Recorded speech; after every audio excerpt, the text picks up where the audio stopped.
Hello दोस्तों, कैसे हो आप सब? आशा करती हूँ आप सब अच्छे होंगे। आइए दोस्तों, कहानी शुरू करते हैं। इससे पहले आपको हमारी कहानी अच्छी लगे तो लाइक और सब्सक्राइब कर दीजिएगा। मोनिका की शादी को 1 साल हो चुका था। मोनिका की अरेंज मैरिज थी, इसलिए उसे अशोक पसंद नहीं था। मोनिका अशोक की तरफ ज़्यादा ध्यान नहीं देती थी। मोनिका का सारा ध्यान हमेशा अपने देवर सुमित की तरफ ही रहता था। अशोक, मम्मी मोनिका कहाँ है? दिखाई नहीं दे रही। माँ, पता नहीं, अभी तो रसोई में थी। बोल रही थी कि आज खीर बना रही है, तुम्हारे खाने का बहुत मन है। तुमने उसे ऑफिस से फ़ोन कर दिया था कि आज खीर बना देना। अशोक, मैंने तो कोई फ़ोन नहीं किया। अच्छा चलो कोई बात नहीं, अगर उसने इतने प्यार से बनाई है तो खा लूँगा। अशोक आवाज़ लगाते हुए। मोनिका, मोनिका कहाँ हो? सुमित के कमरे में। मोनिका, क्या बात है देवर जी, आपने अभी तक खीर को टेस्ट भी नहीं करके बताया कि कैसी है।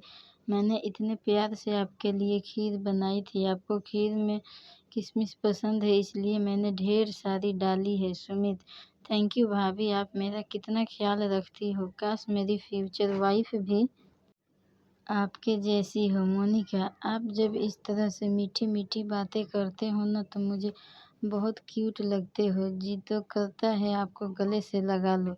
सुमित, भाभी आपकी मजाक करने की आदत मुझे समझ नहीं आती।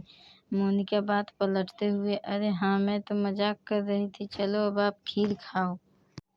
लगता है अशोक मुझे आवाज़ लगा रहे हैं, मैं अब उनकी बात सुन लूँ। ये भी आते ही शोर मचाना शुरू कर देते हैं। अशोक अपने कमरे में ही था। मोनिका कमरे में जाती है। मोनिका, क्या बात है, इतना चिल्ला क्यों रहे थे?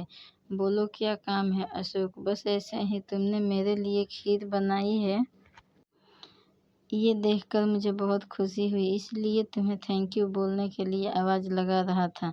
मोनिका, तुम्हारे लिए नहीं बनाई वो खीर, मैंने अपने प्यारे देवर जी के लिए बनाई है।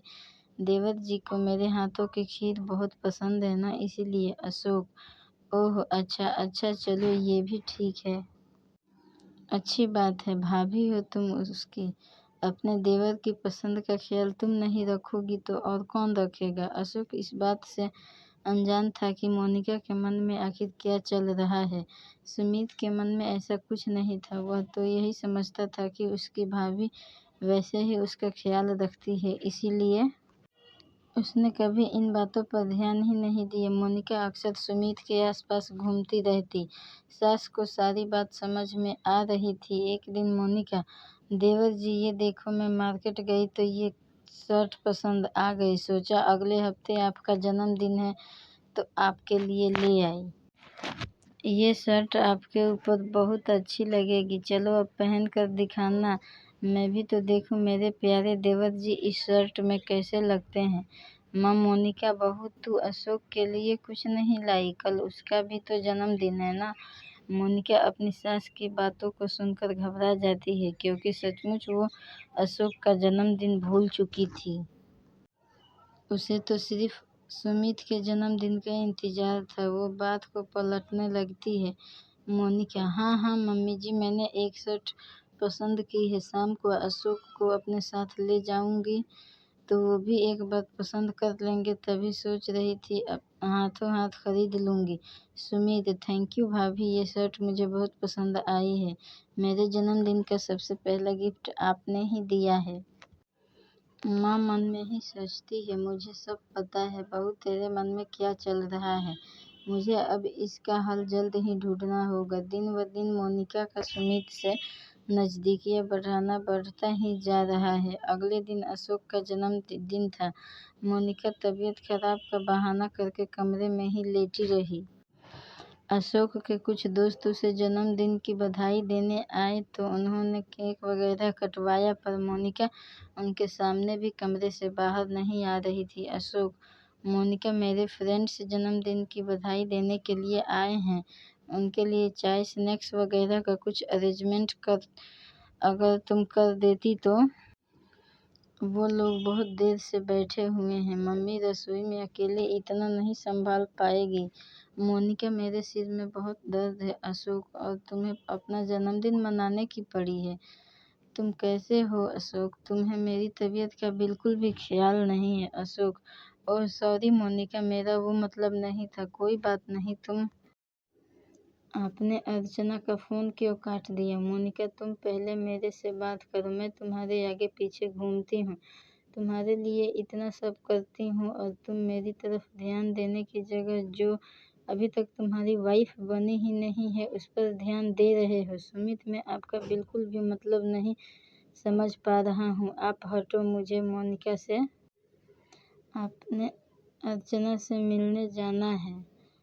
हम दोनों एक रेस्टोरेंट में मिल रहे हैं, इसलिए मुझे अभी जाना है। मुझे देर हो रही है। कुछ दिनों में सुमित और अर्चना की शादी हो जाती है। अब शादी के बाद सुमित अपनी वाइफ पर ही ध्यान देता था। सुमित और अर्चना दोनों अपनी लाइफ में बहुत खुश थे। ये देखकर मोनिका मन ही मन अर्चना से ज़्यादा नफरत करने लगी। अर्चना और सुमित मूवी देखने जाने वाले थे। मोनिका ये बात जानती थी। अर्चना तो यही सोचती थी कि मोनिका उसकी बड़ी जेठानी है, इसीलिए वो उसी तरह से उससे अच्छा व्यवहार करती थी। अर्चना, भाभी आप भी हमारे साथ मूवी देखने चलो ना। चलो ना भैया, आज हम चारों एक साथ मूवी चलते हैं। मोनिका, ठीक है, मैं जल्दी से तैयार हो जाती हूँ। अशोक, मोनिका, अब मेरा मूवी देखने जाने का बिल्कुल भी मन नहीं है। सुमित और अर्चना को अकेले जाने देते हैं ना, हम फिर किसी दिन चलेंगे। माँ, अशोक ठीक कह रहा है बहू, उन दोनों को जाने दो, तुम कल चले जाना। मोनिका, नहीं, मुझे आज ही जाना है। अब वो दोनों इतने प्यार से कह रहे हैं तो उन्हें मना कैसे कर दूँ। सुमित, अर्चना, मेरा बिल्कुल भी मन नहीं है। मेरे सर में बहुत दर्द हो रहा है। अगर तुम बुरा ना मानो तो हम मूवी का प्लान फिर किसी दिन बना लें। आज भैया भाभी को जाने दो।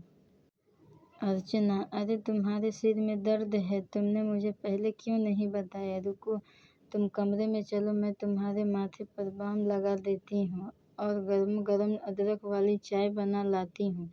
मोनिका सुमित और अर्चना का आपस में प्यार देखकर चिढ़ जाती है। वो गुस्से में अपने कमरे में पैर पटक कर जाने लगती है कि आंगन में रखी बाल्टी से उसका पैर टकरा जाता है और वो बहुत तेज जमीन पर गिर जाती है। वो देखती है सुमित उसे उठाने नहीं आता। वो उसे देखकर कमरे में चला जाता है, पर उसका पति अशोक भागा हुआ उसके पास आ जाता है। अशोक, मोनिका, तुम ठीक हो ना? तुम्हें ज़्यादा चोट तो नहीं आई? कहाँ ध्यान रहता है पता नहीं, बिल्कुल भी अपना ध्यान नहीं रखती हो। अपना हाथ दो, आराम से उठो। मोनिका की आंखों में आंसू आ जाते हैं। वो जिस पवित्र रिश्ते को आज तक नहीं समझ पाई, उसका मतलब आज उसे साफ साफ समझ आ रहा था।